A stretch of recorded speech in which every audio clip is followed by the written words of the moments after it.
శ్రీమాత్ర నమః. శ్రీ తిరుముఖ దుర్గాదేవి నమః. అరుణాచల్ శివ అరుణాచల్ శివ అరుణాచల్ శివ. ఇంట్లో గోమతి చక్రాలు ఎక్కడ పెట్టుకోవాలి?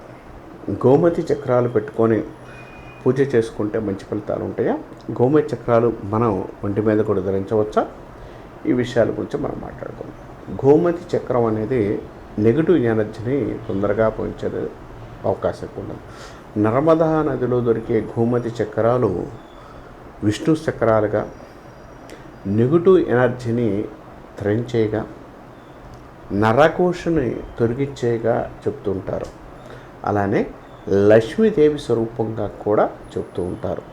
కాబట్టి ఎప్పుడు కూడా గోమతి చక్రాలు ఎక్కడ పెట్టాలి, ఏ విధంగా పెట్టాలి, ఏ విధంగా పెట్టుకుంటే మంచి ఫలితాలు ఉంటాయని చూసుకుంటే, గోమతి చక్రాలు ఎప్పుడు కూడా మన ఇంట్లో పెట్టుకొని పూజ చేస్తే, అంటే గోమతి చక్రం అనేది 3 పెట్టుకొని, అంటే చిన్నవి అయితే 3, పెద్ద అయితే 2 లేదా 5, మీ ఓపిక.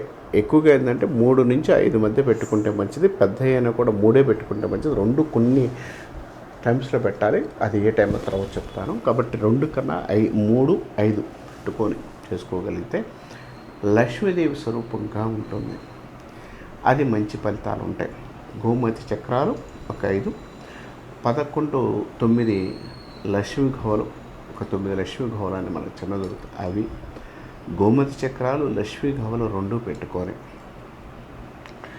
దీనితో పాటు స్త్రీఫలం మనకు దొరుకుతుంటుంది. స్త్రీఫలం, గోమతి చక్రాలు, లక్ష్మీ ఘోలు, స్త్రీఫలం, ఇవి 3 పెట్టుకొని, శ్రీఫలం కూడా పెట్టుకొని మనం పూజ చేసుకుంటే లక్ష్మీదేవి అనుకూలమైన ఫలితాలు ఇవ్వడానికి అవకాశం కలిగి ఉంటారు.